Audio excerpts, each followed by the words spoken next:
Geo political tension ഗോൾഡിനെ സംബന്ധിച്ച് എപ്പോഴും വില കൂട്ടുന്ന ഒരു കാര്യമാണ്. പ്രധാനമായിട്ടും ഒരു സേഫ് ഹെവൻ എന്നുള്ള രീതിയിലാണ് ഈ ഗോൾഡിനെ പലപ്പോഴും കണക്കാക്കുന്നത്. ഇതിനു മുമ്പ് നമ്മൾ ഗോൾഡിൻ്റെ ഒരു ചരിത്രം നോക്കിക്കഴിഞ്ഞാൽ ഏതാണ്ട് 1925 ഏതാണ്ട് 25 രൂപയോളം നിന്ന ഗോൾഡാണ് ഇന്നിപ്പോൾ ഈ കാണുന്ന എൻ്റെ പൊന്നെ എന്ന് വിളിക്കേണ്ട അവസ്ഥയിലേക്കാണ് ഗോൾഡ് വന്നിരിക്കുന്നത്. അമേരിക്കയിൽ ഇൻട്രസ്റ്റ് റേറ്റ് കട്ട് വരുമ്പോൾ സ്വാഭാവികമായിട്ടും മറ്റൊരു റിട്ടേൺ കിട്ടുന്ന അസറ്റ് എന്നുള്ള രീതിയിൽ ഗോൾഡിലേക്ക് വീണ്ടും ഇത് മാറും. മറ്റൊന്ന് ഡോളർ വീക്കാവുന്നത് ഇത് മറ്റൊരു കാരണമാണ്.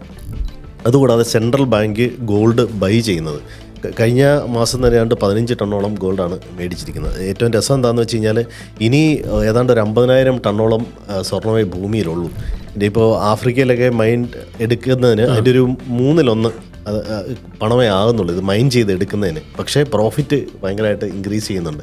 ചൈനയാണ് ഇപ്പോൾ ഏറ്റവും കൂടുതൽ ഗോൾഡ് ബൈ ചെയ്തിരിക്കുന്നത്. മറ്റൊന്ന് ഈ ഡിജിറ്റൽ ഗോൾഡിലേക്ക് കണ്ടമാനം പമ്പ് ചെയ്ത് വരുന്നുണ്ട്. ഇപ്പോൾ നമ്മുടെ നാട്ടിലാണ് എല്ലാവരും ഗോൾഡ് പീസ് അല്ലെങ്കിൽ ഗോൾഡ് ഫണ്ടുകളിലേക്ക് വരുന്ന വലിയൊരു ഇൻഫ്ലേഷൻ വരുന്നൊരു ഫണ്ട് ഫ്ലോ.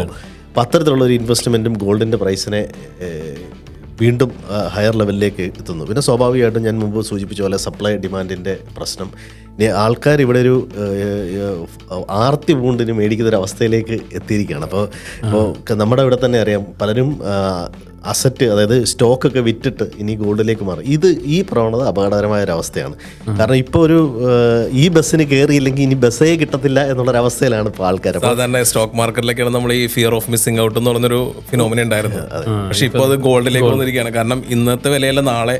ഇപ്പോൾ ജ്വല്ലേഴ്സ് തന്നെ നോക്കുകയാണെങ്കിൽ പണ്ട് കാലത്ത് എനിക്ക് തോന്നുന്നു രാവിലെ ഒരു പ്രൈസ് അപ്ഡേറ്റ് ചെയ്ത് കഴിഞ്ഞാൽ പിന്നെ അത് പിറ്റേ ദിവസം വരെ അങ്ങനെ തന്നെ നിൽക്കുമായിരുന്നു. പക്ഷേ ഇവരിപ്പോൾ ഒരു ദിവസം തന്നെ 4-3 തവണയൊക്കെ ഇത് റേറ്റ് മാറ്റിക്കൊണ്ടിരിക്കുന്ന ഒരു സിറ്റുവേഷൻ. കാരണം അത്രത്തോളം വൊളാറ്റിലിറ്റി ഇതിലേക്ക് വന്നിരിക്കുന്നു എന്നുള്ളതാണ്.